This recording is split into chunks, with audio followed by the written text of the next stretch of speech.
evidentemente.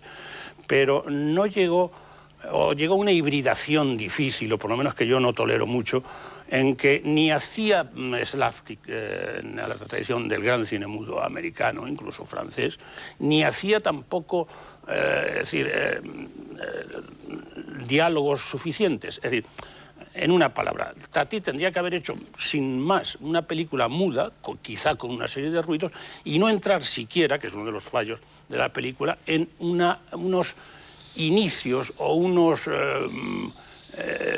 qué sé yo, principios o de diálogo que no funcionan jamás. No hay ni un diálogo, y realmente hablan de vez en cuando, en que aparezca ni una chispa de ingenio, nada. Es decir, es una sequedad y una falta de interés o de fracaso absoluto. De manera quizá, bueno, y luego ya la tradición que nos hace ver, como dijeron también Borges o Eliot, las cosas de manera distinta. Nosotros estamos viendo a Tati y a muchos otros maestros de las artes desde la perspectiva de lo que siguió coetáneo, es decir, de la perspectiva, en mi caso, de Jerry Lewis o de los hermanos Marx, quizá más de Jerry Lewis. Y Jerry Lewis realmente sí es un genio absoluto, porque aúna lo mecánico, lo verbal y el disparate surrealista. Y eso sí, realmente, para mí, por lo menos, me arrodilla. Es decir, para mí, Jerry Lewis, como los hermanos Marx, pero en el caso de Jerry Lewis, por ser coetáneo, incluso posterior a Tati, me parece realmente ejemplar en el empleo, para mí, no satisfactorio, aunque la película tiene muchísimos intereses y, por supuesto, es necesario verla, del humor.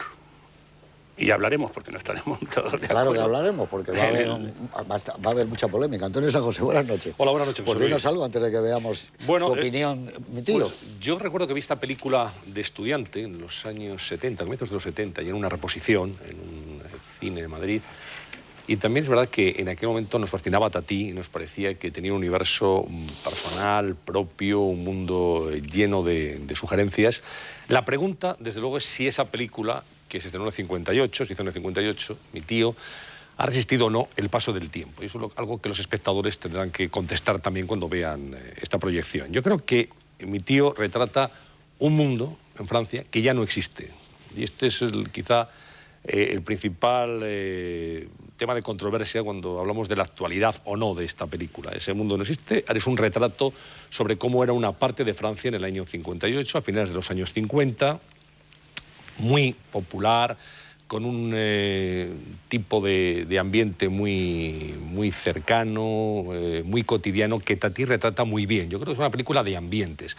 Como es una película para mí de encuadres, ya que Tati es el maestro del encuadre, y en esta película vamos a ver algunos realmente fascinantes, que son planos muy estudiados, donde se nota la maestría del director, que es también actor, que es también guionista y que es el alma mater de este personaje, una especie de antihéroe, que sí que entronca desde luego con Lloyd, entronca con Buster Keaton y con Chaplin, por supuesto, ese antihéroe que está en contra de esa tecnología moderna de la que presumen y que exhiben permanentemente el matrimonio, que están bastante fascinados y un poco papanatas con todo aquello que han conseguido, enseñando permanentemente esa casa que es como la casa de los horrores, ese chalet realmente pintoresco, ¿no? En cualquier caso. Por cierto que Jean-Pierre Solá en esta película a mí me recuerda mucho, se me parece mucho a Rafael Ibarbia, el maestro Ibarbia, que algunos de los espectadores más veteranos recordarán, ¿no? Que dirigía siempre las orquestas en esta casa, en Televisión Española. Para mí, en esta película hay muchos elementos del guateque, desde luego en esa exhibición final de disparate en la casa, donde termina un almuerzo que termina muy accidentado, con él dentro del agua, con una fuga que hace que todo el mundo se empape, las sillas en la cabeza. Este personaje torpón de Hiló es un personaje torpón, un personaje que mete la pata permanentemente, y a mí me recuerda un poco al Sillers del Guateque. Hay algunas reminiscencias, ¿no? En cualquier caso.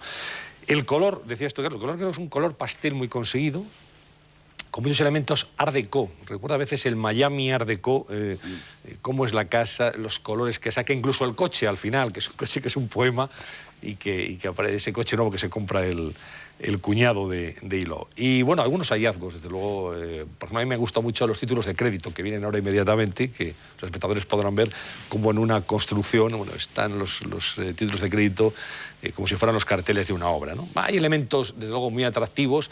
Es el cine de Tati, de Traffic, de Playtime, de las vacaciones de Monsieur Hulot.